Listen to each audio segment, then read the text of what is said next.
Welcome back, viewers. I request you, whoever is listening to this, to ask few questions, interact with us.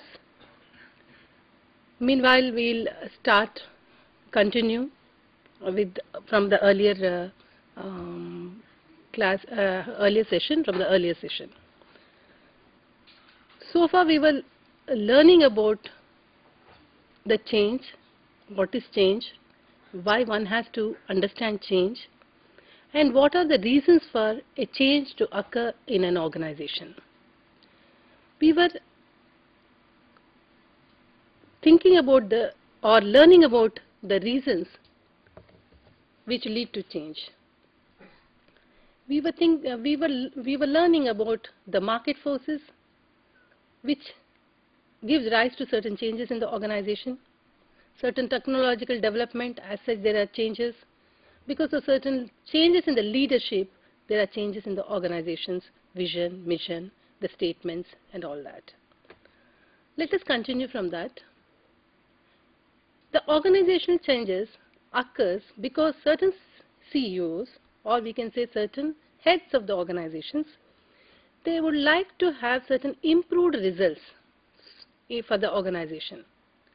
In order to have these improved results, they do something about the organizational structure and the culture of the enterprise. So they bring changes in the structure of the organization, in the culture of their enterprise. As such, it leads to certain changes in the organization. In the coming units, you will be learning what are the structural changes which takes place and what are the different structures which are evolved in the present environment for an organization and which structure is suitable. Similarly, how to cope in the culture, how to bring changes in the cultures. So how to bring changes in the culture also, we will be learning about it in the later part of your course. So in order to bring certain good results, certain profits for the organization, the head of the organization strives to bring changes in the structure of the organization, and also sometimes it is essential to bring changes in the culture of the organization to bring maximum results for that particular organization. The organization has to cope with these changes which are taking place so that it leads to better decision making, and there is also a speed in decision making because of the changes which has taken place. Information sharing takes place with the changes. The communications become more frequent and different policies are changed. Policies are changed for the betterment of the organization. So these are the reasons for which the changes takes place in an organization. We were talking about technological changes, market changes, leadership changes. Why such changes have to occur in an organization? In order to sustain, the organization has to cope with these changes and to cope with these innovations. So the market, quality and change are the essential reasons for the changes to occur. In order to develop new products to meet market demand, the emphasis is on quality and service, which are the core factors to success. If your products developed by your organization have reached the maximum quality, has the maximum quality and service, these are the two essential components for the changes to occur. When the changes occurs in terms of quality, in terms of service, it will definitely lead to success of that particular organization. So quality is the key factor for any organization. So if there are changes in the quality, it will be better for the organization. It is better for the success of that particular organization. For example, you can take Jaguar. There were problems in the Jaguar. So, but when the quality has changed in Jaguar, Jaguar is a kind of aircraft. When the quality changes have taken place in such an aircraft, it was back on the map. So quality is an essential component for any change to occur in an organization. The next is people and change.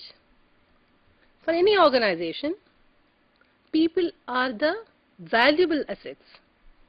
You might be having money, you might be having material, you might be having the resources. But what is the use if you don't maintain your own people? So in all truism, people are companies' most valuable asset or most valuable resources. They have to be central to all change activity. All other resources are passive recipients of change. So you have to take care of people who have to cope with the change. So you have to make them central. You have to discuss with them regarding these changes which are essential for the organization. When people accept that, then it will be easier for an organization to go for those changes, because people are the company's most valuable assets or most valuable resources. All change activity can take place only if people are accepting or for these changes to take place in that particular organization, because you have to make sure that people accept these changes. They feel that it is a value addition to the organization. They also feel it doesn't affect their work or their culture or the quality of that particular product. So for example, you can take British Airways. They have made a slogan which said putting people first. So they take care of services. The customer services have improved tremendously by keeping people in the mind first. So putting people first. Okay, you have changed your technology, you have changed other things, but you have to think of the people who are going to use your aircraft. So putting people first, make them feel comfortable. What are the needs? What are their needs? So you try to fulfill the needs so that you are able to satisfy people and bring those changes. Training and development. For any change to occur in an organization, training and development is very essential. There are many examples of empowering in terms of role of communication, participation, personal and collective development in pursuing change through people. So training and development is an essential component for any organization. They have to train their people to upgrade them, to cope with the technological changes, to cope with the market changes, which are essential for an organization. So in order to become a developed organization, in order to sustain the changes which are taking place in the environment, the organization has to train and develop their employees. So how do you do that? In terms of empowering in terms of communication. You go on communicating and taking the feedback from the employees and asking them to participate in resetting your goals or redefining your goals, which is essential for the personal and also for the collective development in pursuing changes. Involvement is another aspect. Here organization viewed as a living entity which grows and learns, beats and thinks, and every activity contributes to the growth of the organization. This concept often described as a learning organization. So whenever we are talking about learning organization, what does it mean? It means involvement. Involvement in terms of what? Involvement in terms of growth and development. By giving training, by giving development, by giving training, you are developing that particular individual who grows further, thinks further for the organization, and every activity of that individual leads to the growth of the individual as well as the organization. So this is called as learning organization. We are talking about quality improvement. Kaizen is a basic principle. You would have learned about Kaizen. Kaizen means continuity for improvement. There is continuous changes in the organization for the betterment of the organization. So, making Kaizen as your principle. Kaizen is continuous improvement. Success of this concept due to participation of everyone. The quality and improvement in an organization can take place. The success of an organization can take place by expecting that everybody participates in your decisions, which is essential for the changes to occur. It encouraged a move away from top-down management system and changed organizational cultural mentality. So, the whole thing has changed when you have made the principle that your product should have quality, it should have better improvement from the product which you have made earlier. So, the top-down approach has gone. You participate, you decide and make that product. So, Kaizen has brought such an immense changes in the organization in terms of quality and in terms of improvement. Technological changes has a knockout effect so that change in this field in response to need becomes the trigger for further changes. So when you adapt the technology, there is a change in your organization. By adapting that technology, there are further changes which could take place in your organization. That will lead to certain cut in people costs, to speed up manufacturing and assembly process, to facilitate the meetings of customer needs. So with the improvement in your technology, you are trying to cut down your costs, try to speeden up your manufacturing assembly process, and also you are able to facilitate the customer's needs. People often relate to change to certain imaginative changes in working hours and practices. For example, you can see in Blue Circle Industries, they have removed overtime and by annual hours policy. People benefit from getting work done in fewest hours, consistent with quality and enhanced productivity. Now nobody talks of overwork, overtime. Those things they have removed. If you do and meet the deadlines, you will be given certain raises in your salary. With these changes, the organization is able to bring effective products in terms of quality, and also there is enhancement in productivity.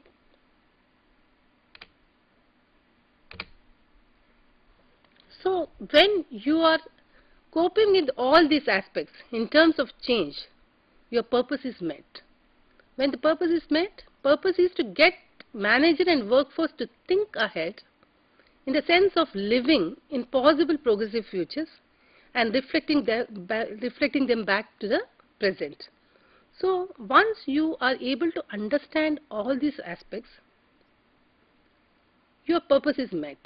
So manager as well as the workforce who are working for that particular organization, they know that such a progression is necessary, so they are able to lead a contentment, lead a better kind of sense of living in terms of possible progressive futures and reflecting them back to the present. So you are creating a future in terms of changes which are taking place in organization. So we'll go to the next topic.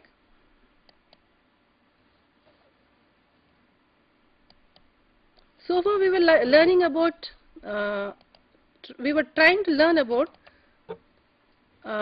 different aspects to understand change. Now we will try to learn what are the different types of change which takes place in an organization. What are the changes which take place in an organization? Different types of changes.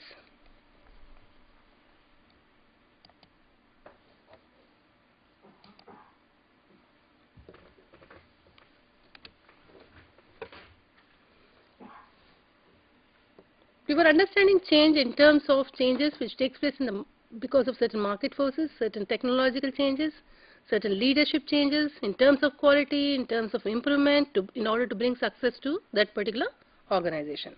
Let us now learn about different types of change which takes place.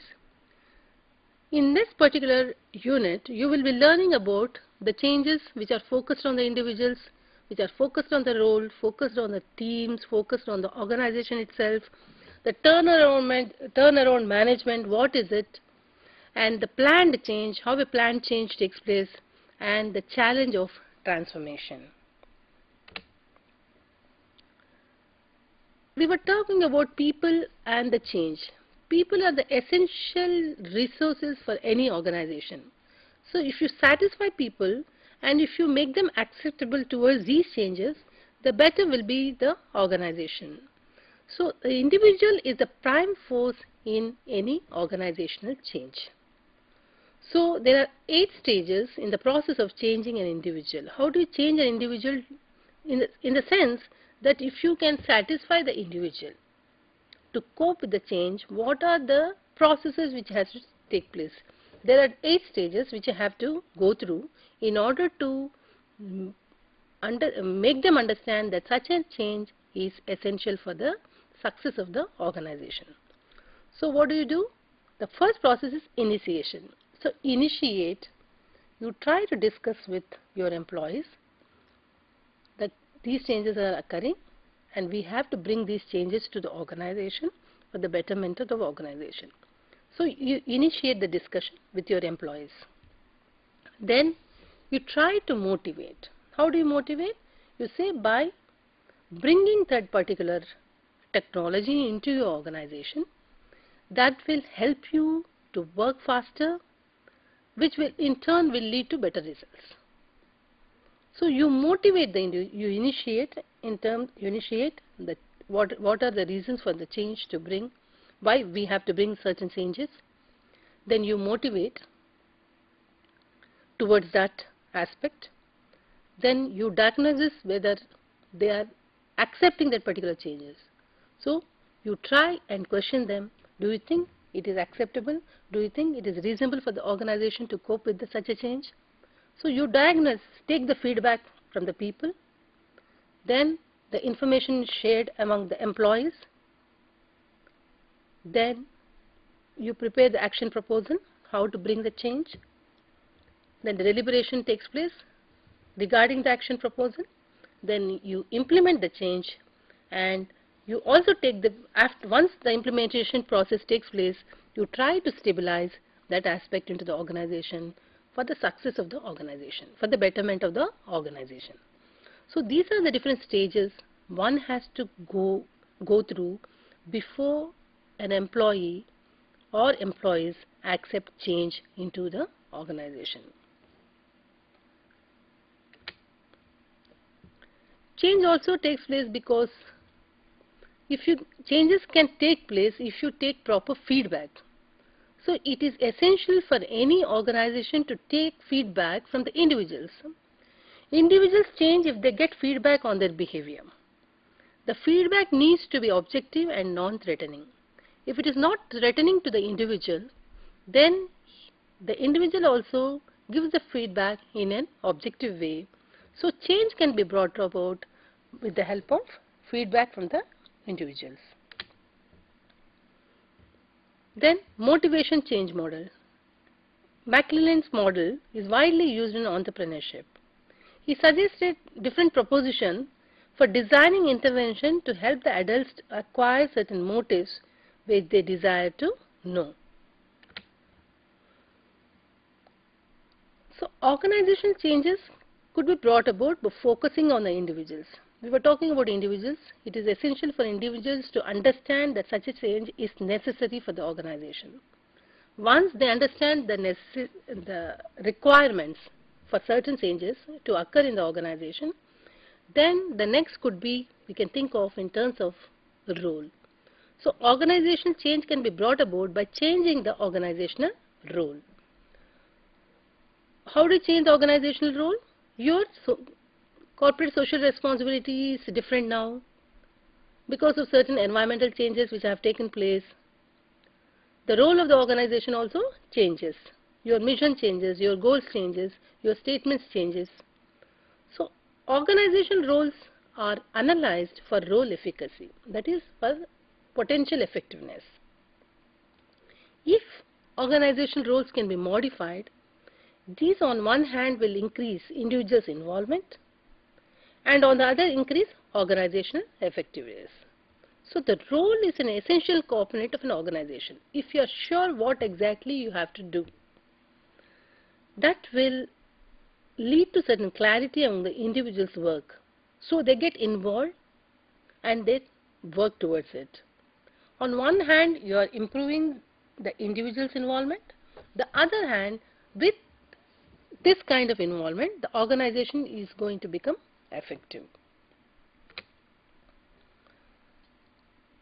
If you feel that the role occupant's perception is of significance to her or his role, the more the people feel their roles are central to the organization, the higher will be their role efficacy.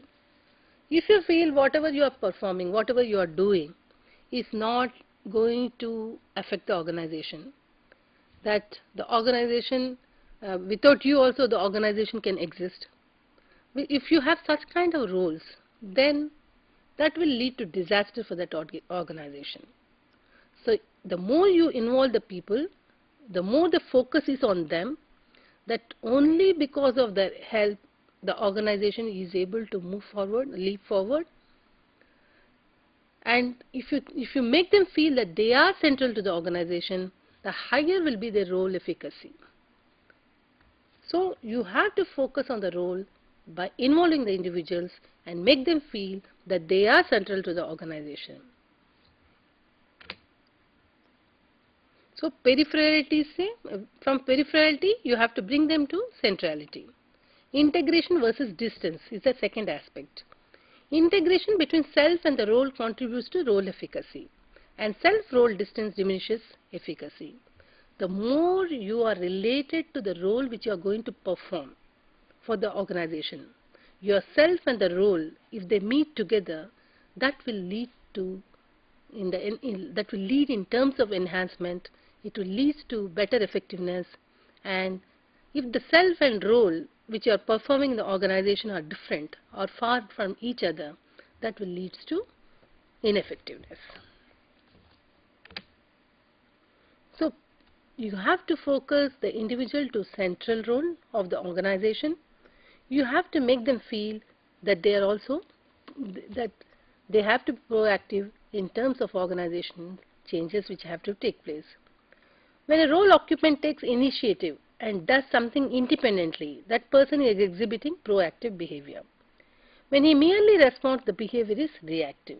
The more the proactive individuals you have in the organization, the better will be for the organization. So you have to encourage those kind of initiations which are introduced by the role occupant. So if they are exhibiting proactive behavior, you have to welcome them, and that will lead to the effectiveness of the organization. Creativity versus routinism. When a role occupants perceive that they do something new or unique in their roles, their efficacy is high.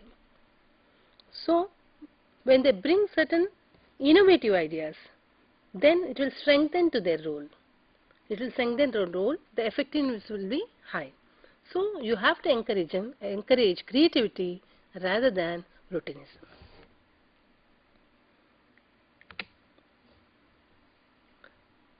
Linkage versus isolation. Inter-role linkage contributes to role efficacy. If role occupants perceive interdependence with others, their efficacy will be high. So if an organization is able to focus on the role in terms of all these aspects, and especially this aspect, linkage, inter-role linkage, every role is linked to other role for the effectiveness of the organization. When the linkage takes place between the roles, and if they are interdependent on one another, then the effectiveness will be higher. If there is no linkage between each other, then naturally that will not lead to the effectiveness of that organization. For the betterment of the organization, they have to link the roles. That will lead to effectiveness of the organization.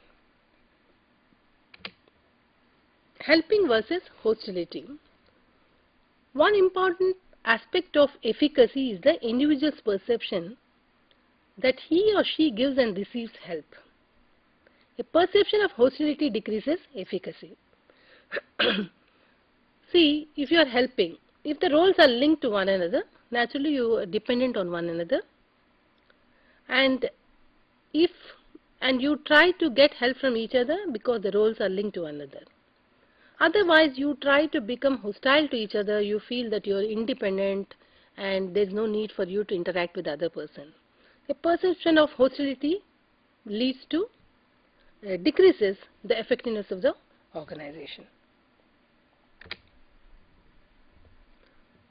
Superordination versus deprivation. One dimension of any role efficacy is the perception that role occupant contributes to some larger equity.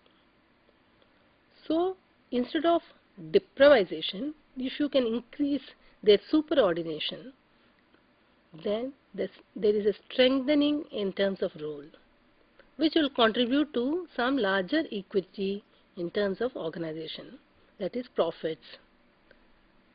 The other aspect regarding role is influence versus powerlessness. The role occupant feeling that they are able to exercise influence in their role. By increasing their exercise of influence in their roles, it also leads to the strengthening of their role, and which will lead to role effectiveness. So for the betterment of the organization, you should make sure whatever role an individual is performing, they are able to exert certain influences for the betterment of the organization. When they exert those influences for the betterment of the organization, naturally that will lead to role efficacy. The role also should be such that there is further growth in that terms. For example, when a role occupant has opportunities and perceives them as such to develop into his role through learning new things, then role efficacy is high. Instead of performing the same monotonous job, which will not lead to any of the growth further ahead, if you can focus on the role that there is certain growth in terms of whatever the person is performing, if you could show certain opportunities, and if an individual is able to look towards these opportunities and perceives them as such to develop into his role, then role gets strengthened as such, that will lead to betterment of the organization. The other aspect would be confrontation versus avoidance. When problems arise, either they can be confronted and attempts should be made to find solutions for them, or they can be avoided. Confronting problems to find solutions contributes to efficacy, and avoidance reduces efficacy. So you should, whatever problems the role occupant feels arises with that role, if you could confront and find solutions to those problems so that it could be avoided. Instead of confronting, if you try to avoid or evade, that will lead to ineffectiveness. So one has to confront the problems. The role should be such that one will be able to confront to such problems and find solutions to them instead of avoiding or evading those problems. So confronting the problems always leads to effectiveness, and avoidance always leads to ineffectiveness.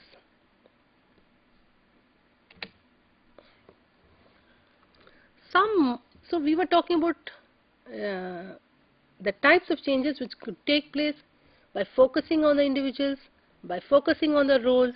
Now let us look at the other aspect, focusing on teams. Some models of organization change are based on teams. So they are organizational development, work redesign, and process consultation. So in OD what happens? In OD you are looking for the growth of the organization. So by involving teams, making them go through certain processes and achieve the better results, the development takes place in an organization. Also, if you could redesign the work, if you can redesign the work, instead of the individual performing the same role over a period of time, if you can redesign that particular work, if you could redesign and bring certain changes for the betterment of the individual, that will also lead to betterment of the organization. Similarly, process consultation, if you can use this kind of process also, that will also lead to betterment of the organization. So by focusing on teams, you can bring certain changes into the organization. When we are talking about organizational development, the OD model of change based on the assumption that effective organizational change would require change in basic values or ethos of organization, strong teams, and involvement of members in the different stages of planning of change. So when you are focusing on teams, one of the aspects is OD. So when you use OD model of change, what does it assume? It assumes that effective organization should require certain changes in basic values or ethos of the organization. So strong teams have to be built, and there should be more involvement of these teams. That could lead to plan further changes to occur in the organization. The second aspect is work redesign. This focuses on distribution of power of decision making in work related matters to the group, which is responsible for results. This model emphasizes on integration of intellectual and physical work. So if you could redesign the work, that will focus on the distribution of the power, also in decision making in work related matters to the group, which is responsible for the results of that particular organization. This model emphasizes on integration of intellectual and physical work. Work redesign model helps in integrating intellectual capacity as well as the physical work. The other aspect is process consultation. Sheen suggests that there are three main characteristics of process consultation. What happens in a process consultation? Joint diagnosis of the process with the client. So the client and the consultant, they sit together, they diagnose the problem, think of the process, how to deal with it. So when they know what exactly is the problem, then helping the client in learning the diagnostic skills. So you try to induce the client to deal with the problems. So help the client. And then the third aspect is the active involvement of the client in searching a solution. So in process consultation, what happens? The consultant helps the individuals to deal with the problem themselves. So you make them learn how to cope with the changes. So you bring those teams who are for the results of the organization, who work for the results of the organization. You bring those teams, sit with them, diagnose the problem for the organization.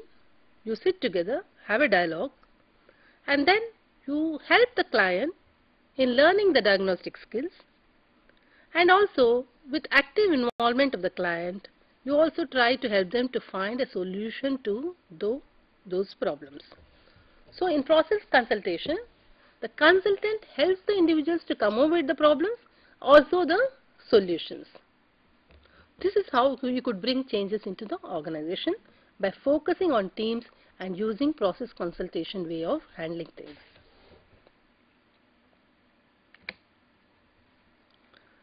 According to Ram Narayan, he discusses 4 different types of change which could take place in an organization. It could be continuous or incremental change. It could be discontinuous or radical change. It could be a participative change, or it could be a directive change. So when we are talking about continuous or incremental change, what happens? It is for the betterment of the organization. So for the betterment of the organization, you continuously look for the improvement of that organization. So you are looking for incremental changes in the organization to take place so that it will lead to better results for that particular organization. Similarly, you can discontinue certain aspects which are affecting the organization and bring certain radical changes into the organization. This also is one of the way of handling changes. To eradicate the things which are not required for the organization and bring radical changes into that organization. For example, it is having outdated technology, but still it is going on and going on, you are performing with the same machines. So you, at one day, you have to decide that you are going to discontinue with those technologies and bring certain new technologies into the organization. So when you decide suddenly and do that, that is called as a radical change. The other type of change is participative change. So people sit together, all the employees, they sit together, they decide things and bring changes into the organization. That is one way of bringing change into the organization. The other thing is directive change. What is a directive change? Directly you are showing the direction to your people that such a change is required for the organization. So these are the 4 different types of change which could take place in an organization. One is continuous or incremental change. The other could be discontinuing with certain things which are not required for the organization and bringing certain radical changes for the betterment of the organization. Other way of handling changes are with the help of participation. By participating, with the help of participation, you are bringing changes into the organization. Similarly, if you could show the direction to that particular organization, such a change is essential for the improvement of your products or for better results or maximum profits. If you could show such a direction, the changes also could be brought about because of this direction. According to Hari Gopal, he has defined the various types of changes as follows. Directional change. Directional change occurs because of certain competitions which are taking place because of certain external forces. So when there is intense competition among the companies, or the changes in government policies, or when there is a failure in business strategy, the direction change takes place. Because of the changes in the external environment, because of certain intense competition, because of certain changes in government policies. Sometimes there is a failure in business, the strategy which you have adapted is a failure. That will also lead to directional change. So one way of one type of change is directional change because of there are changes in the government policies, or there could be changes because of certain strategic failures. So you know now what kind of method you have to use to handle that particular change. So that is directional change. The other is fundamental change. When we say fundamental change, when there is a change in your fundamentals, that occurs because there is change in organization's purpose or its goals. When there is a change in your organization's purpose or its goals, there is a fundamental change in the organization. So one type of change is fundamental change. The other type of change could be operational change. This could change because of as a result of improvement in quality, to enhance the quality of the product, or it could be because of quantity as per given schedule, unit cost operations. So there is change in your operations. Operations, the way you manufacture your aspects or your products. So when you go for certain improvements in terms of quality, quantity, in terms of schedules, in terms of certain cost operations, that is called as operational change. Total change. When total change takes place in the organization in its entire existing system, which needs revamping, that is called as total change. What is a planned change? Planned change is you know what exactly you have to change because of certain internal and external demands. Example, golden handshake. You are giving golden handshake in that particular organization because you have to downsize that particular organization. You have to reduce the manpower. So you are explaining to these aspects. So that is a planned change. So these are the different types of change visualized by Professor Harigopal. Then there is a happened change. Happened change is that which is unpredictable. It is not in one's control, and it is as a result of certain external causes which has taken place suddenly. So the changes have to take place in the organization. Those changes could be called as happened change. Then there is transformational change. Transformational changes occurs because there is a basic shift in your goals.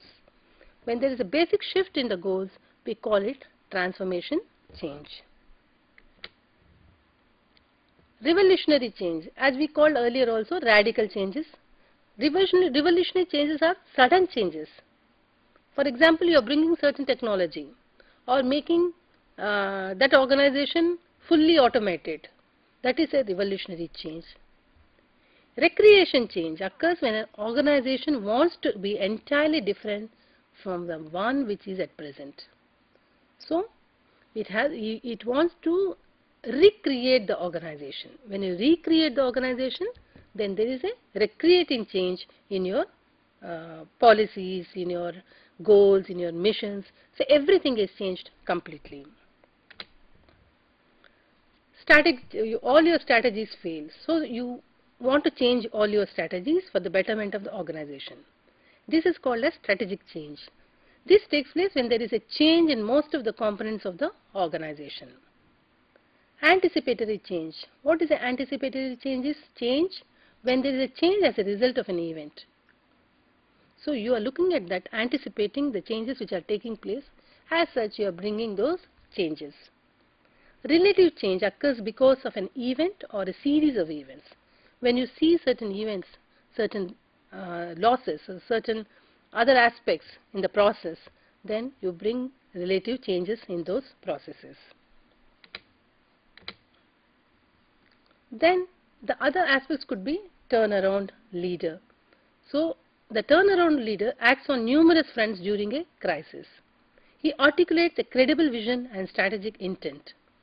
He becomes a bridge to stakeholders to rope them into the turnaround of that particular organization. So we'll stop here. If you have any queries, you can fax them or else we will continue in the coming sessions. Thank you.